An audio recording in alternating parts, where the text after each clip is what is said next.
영블리의 비밀노트 일요일 순서 시작하겠습니다. 이제 9월 둘째 주 증시 살펴보겠습니다. 주요 일정 챙겨볼까요? 네, 9월 8일은 이제 미국의 8월 뉴욕 연은에서 이제 기대 인플레이션이 발표가 되고요. 9월 9일은 애플의 아이폰 17이 공개될 예정입니다. 9월 10일은 미국의 8월 생산자 물가 지수가 공개되고 중국에서도 8월 생산자 소비자 물가 지수가 나오고요. 9월 11일은 이제 유럽 중앙은행 ECB가 금리를 결정하고 미국에선 8월달 소비자 물가 지수가 발표됩니다. 그리고 이재명 대통령이 정부 출범 100일이 돼서 기자회견을 할 예정이라고 합니다. 9월 12일은 이제 미국의 9월 미시건대 또 소비자 심리 지수가 발표되니까요. 참고하시면 좋겠습니다. 이 중에 더 주목해야 될 변수는 어떤 게 있을까요? 일단 이제 경제 지표상으로는 당연히 미국 물가 지표, 생산자랑 이제 소비자 물가가 결국 이게 또 너무 튀어버리면 금리 인하 3번 기대감이 있는데 이게 2번으로 꺾여버릴 수도 있는 거니까 물가랑 이게 변수는 될 수 있다 이렇게 보시면 되겠고, 유럽은 아마 이번에 금리를 그동안 낮췄기 때문에 동결은 하겠지만 최근에 지금 유럽이 갑자기 국채 금리가 튀어버렸거든요. 네. 그래서 여기에 대한 어떤 입장이 나올 것 같아요. 그래서 그걸 한번 보시면 되겠고, 애플 아이폰이 공개되죠. 근데 이번에는 뭐 AI 기능이나 뭔가 혁신은 없는데 그래도 이제 내년에 대한 기대감들이 좀 남아 있잖아요. 그래서 아이폰이 공개됐을 때 좀 반응 보시고, 마지막으로 지금 어쨌든 그 정부에 대한 또 실망도 하신 분도 분명히 계실 거예요. 그 뭐 세금 문제라든가 네. 이런 것 때문에. 근데 일단 이 대통령이 일단 100일 기자회견을 가지니까 여러 얘기들이 나올 거고 분명히 증시 관련된 얘기도 나올 걸로 보거든요. 그래서 거기서 이제 우리가 한번 확인해 보는 거죠. 진짜 코스피 5천 의지가 여전히 있는지 그걸 한번 확인해 봐야 될 것 같습니다. 네. 저 7월 말에 그 테슬라로부터 삼성전자가 수주를 받았잖아요. 네. 그 미국 테일러 공장에 이 반도체 장비 투자를 재개한다는 뉴스가 나왔는데 여기에 연관된 밸류 체인에는 어떤 기업들이 있나요? 근데 이거는 좀 중장기적으로 계속 보실 필요는 있는 게, 이제 왜냐면 이 테일러 공장이 정말 미운 오리 새끼가 될 뻔했어요. 왜냐면 아니 고객이 없어가지고 공장은 공장은 만드는데 아니 도대체 왜냐면 여기는 그리고 되게 첨단 반도체잖아요. 최첨단 TSMC랑. 그러니까 아무 고객이나 또 받을 수는 없는데, 근데 그 큰 고객들은 다 TSMC가 있어요. 그러니까 이제 그래서 여기 공장 가동 막 중단한다, 장비 투자 중단한다 그 얘기가 나와서 작년에 되게 힘들었거든요. 그래서 안 좋았는데 이번에 어쨌든 이제 이 테슬라랑 22.8조 원 규모의 이제 AI 파운드리 계약을 체결을 했고, 이게 끝이 아니죠. 일론 머스크는 더 큰 게 남았다 이렇게 언급을 했기 때문에 더 나올 가능성이 있습니다. 그래서 이 가동이 이제 중단될 뻔했던 이 반도체 공장이 9월부터 지금 다시 테일러 공장에 인력 파견해가지고 장비 발주를 본격화 한다고 합니다. 그래서 여기서 이제 2나노 반도체를 만든다고 하는데, 요걸 이제 준비를 해가지고 이제 본격적으로 양산하는 거는 27년 아마 그때쯤에 반도체 양산이 가능할 것 같고, 규모는 한 4조 원 정도 되는 것 같아요, 장비만.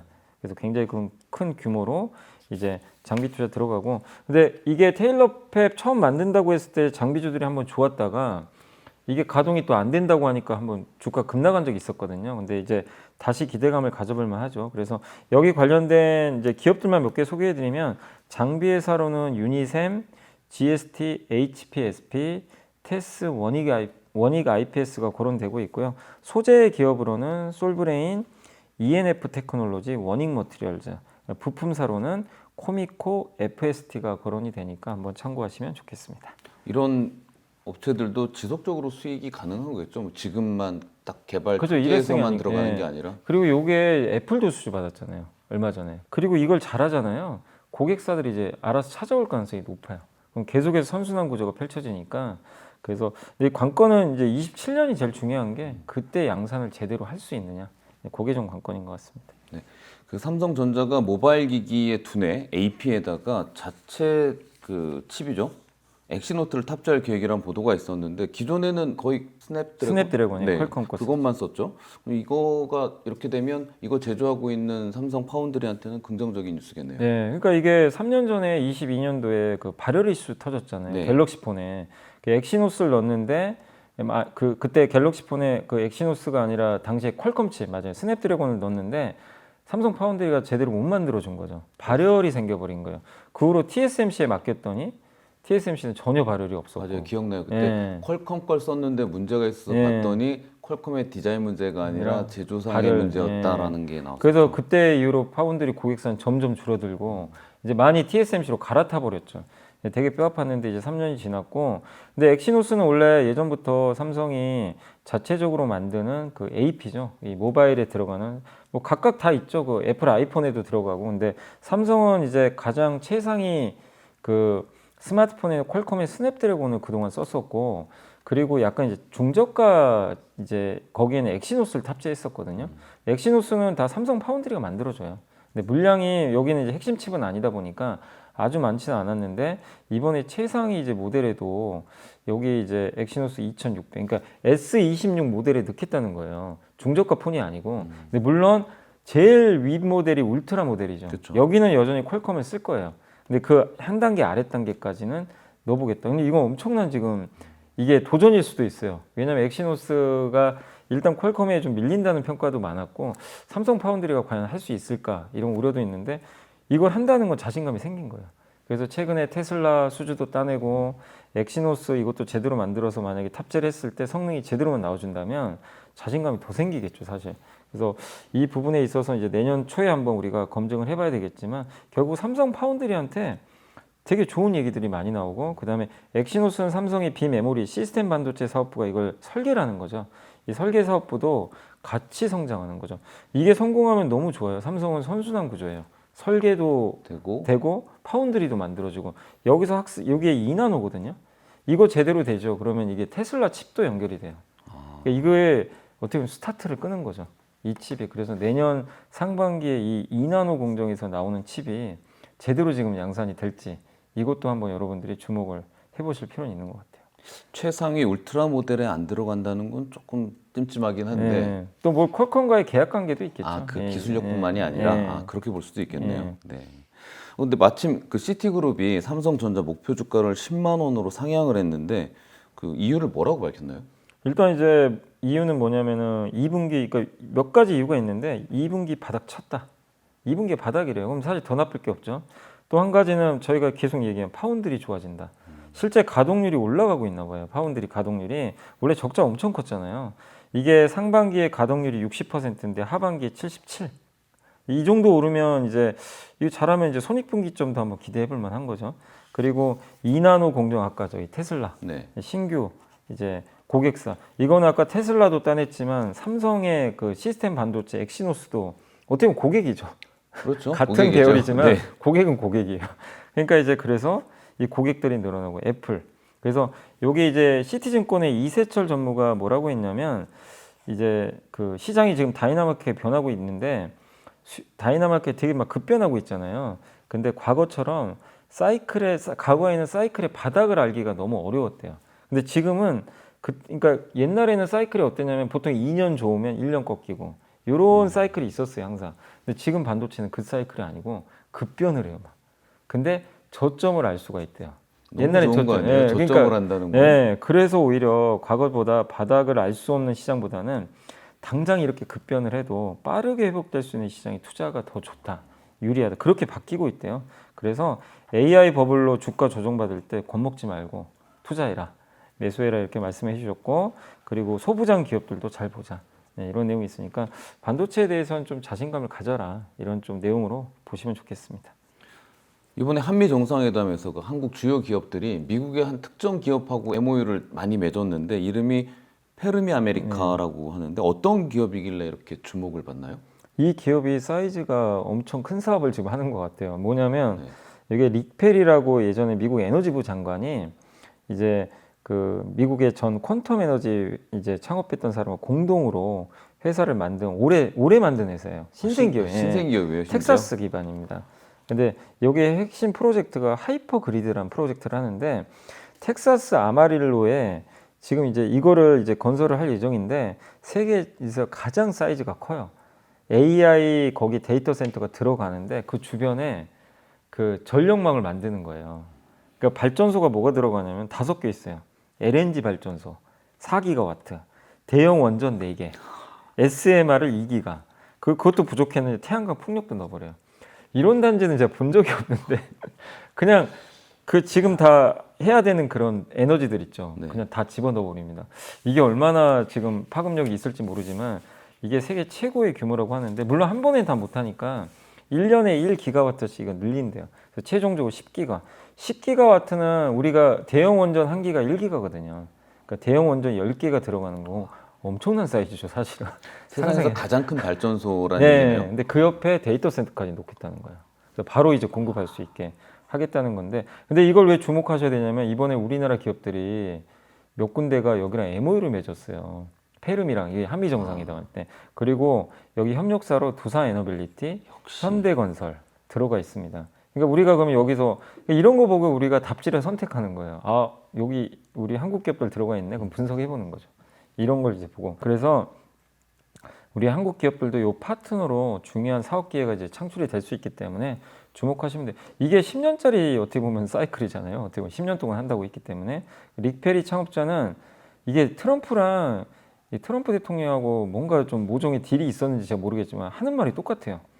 중국은 현재 22기의 원자를 건설하고 있는데 미국은 하나도 없다. 우리는 해야 된다. 힘을 합쳐서 이 경쟁에서 이겨야 된다.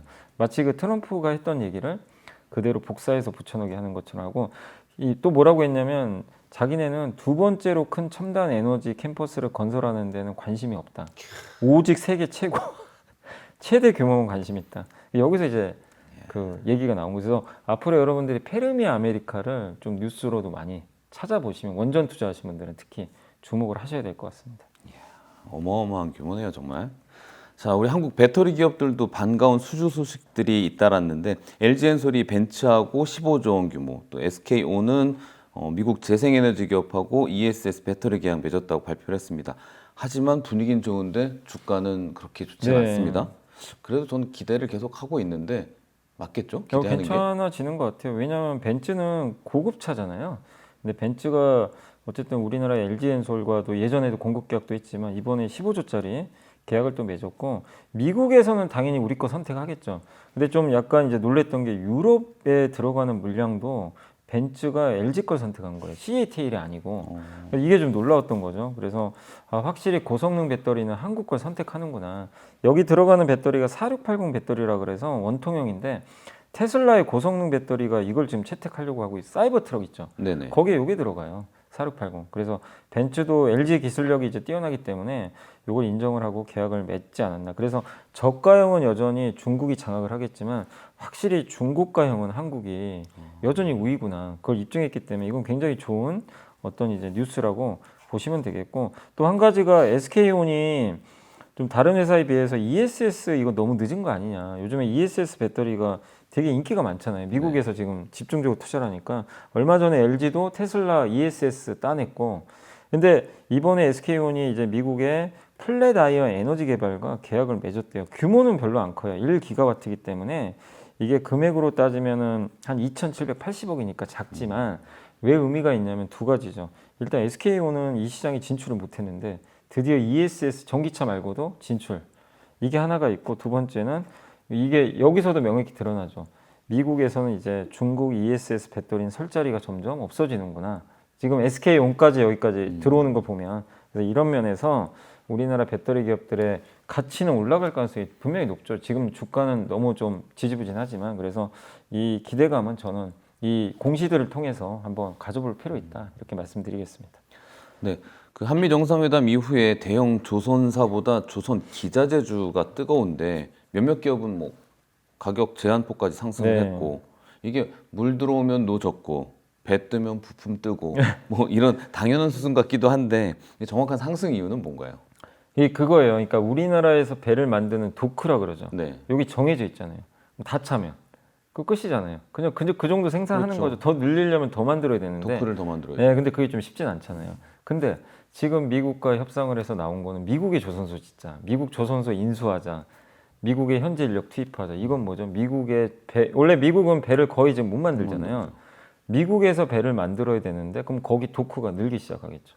조선 기자재는 여기 이제 도크가 늘기 시작하면 물량이 늘어납니다. 자동적으로. 그러니까 한국에서만 수혜받는 게 아니라 미국 물량을 받고 이건 조선사만 좋은 게 아니라 기자재가 같이 가야 되거든요.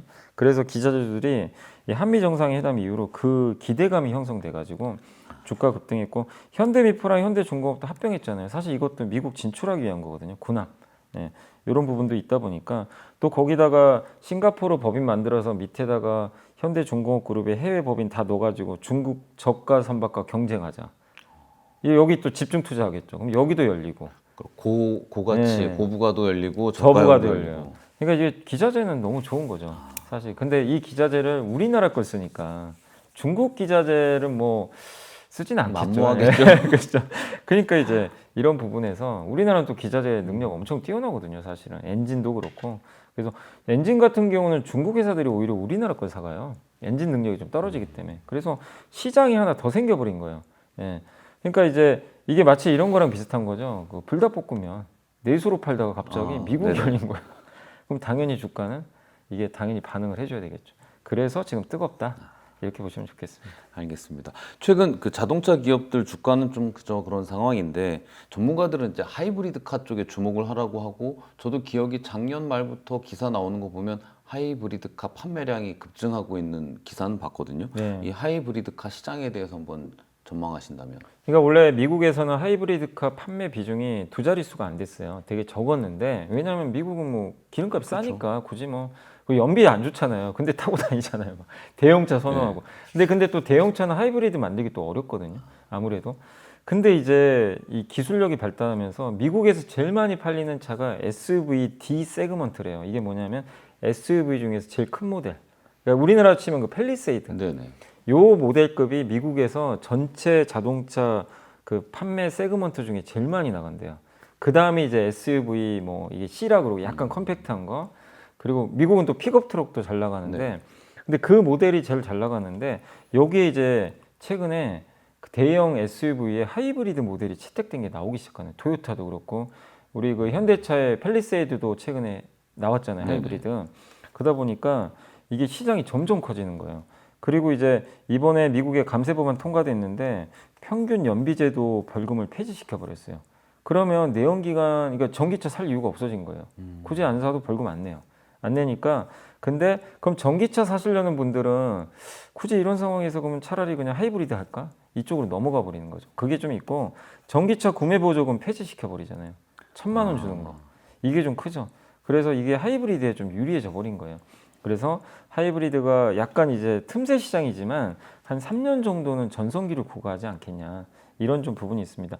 그래서 하이브리드는 좀 어떻게 보면 약간 악재가 그거죠. 이제 전기차를 대체하는 약간 이제 빈틈을 보이는 그런 수요기 때문에 트럼프 대통령이 이제 물러나면 그때 혹시라도 민주당이 되면 하이브리드 좀 안 좋아질 수도 있어요. 왜냐하면 전기차 시대가 또 올 수 있잖아요. 그래서 약간 정권에 따라 좀 다르겠지만 적어도 트럼프는 28년까지는 어쨌든 임기가 지금 있으니까 그래서 대부분 28년까지는 하이브리드는 좀 좋게 보고 있고 근데 여기서 왜 우리나라 현대기아를 주목해야 되냐면 미국에서 절대적 1위가 토요타예요. 54.9. 혼다가 2등이거든요. 19.7. 현대차 그룹이 14.6인데 최근에 우리나라 기업들의 상품성이 좋아지다 보니까 이 현대차 그룹이 역전할 거래요. 혼다를. 이길 가능성이 높고 이거는 우리가 얘기한 게 아니라 골드만삭스가 예측을 했습니다. 그래서 이번 3분기에 팰리세이드 하이브리드가 미국에 출시되거든요. 그래서 그 모델이 얼마나 팔리는지 한번 체크해 보시고 이제 관련된 밸류 체인으로는 그 모터 쪽은 S&T 모티브, 그 다음에 AGM 배터리라 그래서 요게 스탑앤고 기능 아시죠? 요즘에 이제 네. 거기 이제 잠깐 정차하면 꺼졌다가 엔진이 처음 너무 어색하더라고요. 네. 전기차로 한번 모는데 악셀에서 발을 네. 떼니까 차가 멈추더라고요. 맞아요. 그래서 이제 이런 배터리가 하이브리드도 반드시 필요하고 캐니스터라고 해서 이게 친환경 부품이고요. 와이어 하네스, 그러니까 캐니스터를 만드는 기업이 코리아 FT. 와이어 하네스는 그 전선 뭉치 있죠. 네. 그거인데 그게 아무래도 하이브리드카에 좀 더 들어가겠죠. 그래서 THN이라는 기업이 있으니까 참고하시면 좋겠습니다. 기름으로 가는 차에서 전기차로 넘어가는 그 중간에 하이브리드 네. 차가 판매되고 할 줄 알았는데 네. 전기차로 빨리 갔다가 오히려 잠깐 네, 맞아요. 지금 약간 이 느낌이에요. 네, 좀 맞습니다. 예상과 다르게 흐르긴 하는데 하이브리드 잘 봐야 되겠네요. 자, 최근에 주주가치 제고하는 그 자사주 매입이나 소각이 급증하고 있는데 과거엔 늘 공급이 늘기만 하다가 이제 좀 감소하는 추세인 것 같아 보이기도 하고 또 기업마다 이 매입하고 소각하는 이유가 좀 다들 조금씩 다른 것 같기도 합니다. 네. 근데 어쨌든 되게 긍정적인 이 부분이죠. 왜냐하면 매년 공급만 늘던 시장인데 그래서 자사주 소각 의무화 법안도 이번 달에 통과될 가능성은 좀 높거든요. 근데 그거에 앞서서 상장 기업들이 자사주를 많이 사고는 있어요. 그래서 이거를 뭐 교환사채 발행한다, 뭐 이런 임직원 보상 목적으로 하는 움직임도 있지만 대부분 경우가 소각을 목표로 해서 그 매입을 하고 있어서 긍정적이다.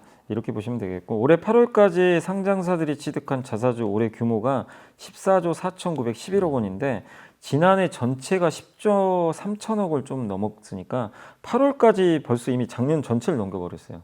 그러니까 4조가 증가했으니까 올해 아마 그 역대급으로 자사주 매입이 더 많지 않을까 이렇게 보고 있고, 그다음 자사주 소각 의무화는 이번 달에 아마 통과될 것 같은데 기존에 보유한 기업들이 아마 또 소각까지 하겠죠. 그래서 최근에 HMM이 2조 이상의 자사주 매입 결정을 공시한 데다가 이거 전량 소각하겠다 발표했고, KTNG도 3천억 정도 자사주 매입하고 소각 공시했고, 삼성전자도 하시는 거 아시죠? 3조 9천억짜리. 네. 예, 그러니까 목적 자체가 되게 좋아요. 옛날에는 뭐 자사주 매입해서 경영권 방어하고 이런 네. 목적이 많았는데 지금은 그게 아닙니다. 이거 해가지고 주주환원하겠다, 소각하겠다. 그래서 소각 규모도 2023년 대비해서 4배나 늘어났어요, 지금.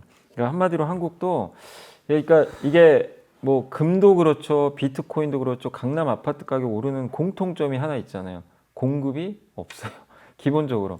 그러니까 주식 공급이 준다는 건 이 자체만으로도 주가를 올릴 수 있는 되게 좋은 요인이다. 이렇게 봐야 될 것 같습니다. 네. 염희선님이 선정한 이번 주의 보고서는 어떤 주제일까요? KB증권의 이은택, 김민규, 하인환 연구원님이 쓰신 자료인데 9월 전략 4분기부터 직면하게 될 완전히 새로운 경제 세상. 이것도 되게 좀 인사이트가 있는 게 금 투자하신 분들 입장에서도 이게 되게 좀 와닿는 내용이실 거예요. 뭐냐면 일단 9월 주식 비중은 소폭 확대인데 3분기까지는 좀 불확실한 요인이 많지만 4분기는 좀 새로운 국면으로 넘어갈 것 같다. 이렇게 좀 보고 있는 것 같고, 두 가지가 좀 약간 이제 눈에 들어온다는 거죠. 첫 번째가 미국 행정부가 왜 인텔 지분을 확보했을까? 요거랑 왜 트럼프는 연준 이사를 해임했을까? 요 두 가지가 일단 같은 사건이다. 이렇게 보고 있어요. 왜냐하면 이 두 사건은 트럼프 때문에 발생한 게 아니라 세계화에서 탈세계화로 넘어가고 시장주의에서 지금 되게 이상하죠. 공화당은 작은 정부인데 큰 정부를 갑자기 지향하고 있어요. 막 개입을 해요. 이게 되게 놀랍잖아요. 인텔 지분하는 거 원래 민주당이 할 만한데. 아니 공화당은 그거잖아요. 자유주의니까 그렇죠. 뭐 시장이 망하든 맡기고. 말든 뭐 망하는 기업 망하는 거고. 근데 그러지 않습니다. 그래서 이게 근데 50년마다 반복되는 주기가 있대요. 여기에 트럼프가 끼어든 것뿐이래요. 이 시점에. 지금 탈세계 시대니까 공화당의 그런 그 기본적인 이념보다도 세상 자체가 바뀌었기 때문에 트럼프는 여기에 순응해가지고 이걸 하고 있다. 그래서 지금 이 행정부가 인텔 지분 확보한 거는 안보가 너무 중요하잖아요. 반도체. 이 공장이 넘어가면 안 되거든요. 외국에 넘어가서도 당연히 안 되고 미국 내에 있는 기업 살려야 된다. 이게 그냥 만약에 그냥 의류 회사였으면 관심 안 가졌겠죠. 의류 회사는 또 많기도 하겠지만, 근데 반도체 회사예요. 그러니까 망해서는 안 된다. 리사쿡을 또 연준에서 해임했다는 건 뭐죠? 아니 어떻게 연준에 개입을 해요? 해임을 하는 거는 연준 몫인데 뭐 불법을 저질렀다는 이유로 해임한다. 이거 개입해가지고 연준 장악해서 금리 낮추겠다. 완전히 이 판이 바뀌어버린 거죠. 이걸 통해서 하려는 목적은 명확합니다. 금리 인하하면 뭐가 좋냐면 트럼프는 할 일이 많아요. 돈이 엄청 필요해요. 미국에 공장 지어야죠. 감세도 해줘야 되죠. 그러면 재원이 필요한데 그 재원에 있어서 제일 중요한 게 이자잖아요. 이자를 줄여야 되거든요. 그 목적이 좀 그렇죠. 크다. 그리고 기왕이면 달러가 약해지는 것도 당연히 좋으니까. 그래서 이런 것들을 대부분 뭐라고 하냐면 금융 어박이란 표현을 쓰시더라고요. 금융을 그러니까 금리를 눌러버리는 거죠. 정부가 눌러버리는 거야. 못 오르게. 이게 막아버리는 건데 과거에도 이런 사례들이 있었는데 대표적인 게 아베노믹스. 기억하시겠지만 그때 아베노믹스가 일본 엔화를 그냥 완전히 낮춰버려서 네. 경기 부양하려고 그걸 했던 이제 그런 경우들이 있는데 결국 그렇게 되고 나서 뭐가 좋았냐면 일본 증시가 그 후로 진짜 많이 올랐죠. 네. 굉장히 많이 올랐기 때문에 그래서 여기 핵심 포인트는 이겁니다. 달러 약세 그리고 한 가지 더 있는 게 이 달러 약세랑 금리가 좀 약한 부분도 있지만 원자재 약세가 조합이 돼 있어요. 유가가 안 오릅니다. 최근에 경기 둔화 우려 커지니까 유가 떨어지잖아요.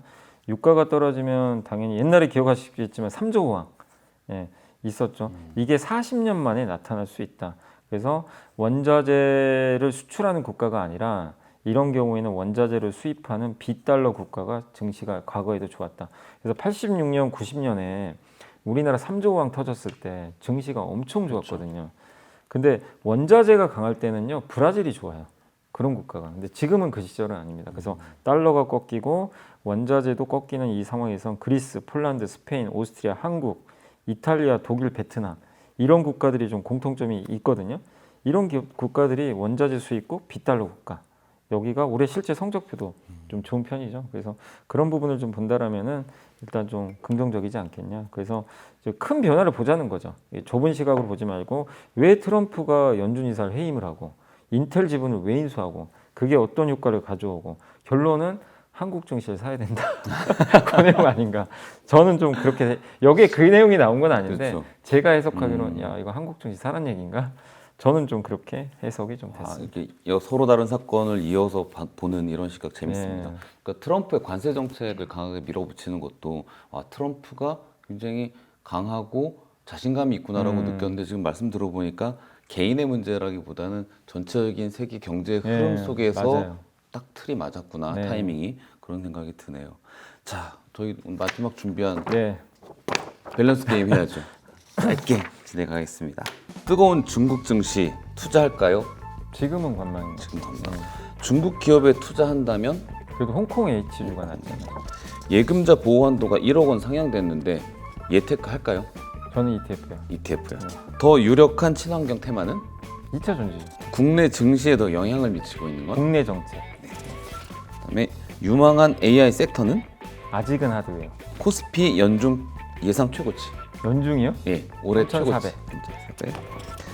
자, K 열풍 타고 더 유망해 보이는 섹터는 화장품. 뭐가 더 빨리 상용화될까요? 로보택시. 자, 대출 없이 2억 전세에 사는데 여유 자금이 2억 통장에 있으면 2억 주식. 자, 같은 날 출연 요청이 온다면 모니올라. 야, 이거 대답해 주셔서 감사합니다. 당연한 거 아닙니까? 자, 저희 오늘 일요일 순서 여기서 마치겠습니다. 저희는 다음 주에 찾아뵙겠습니다. 감사합니다.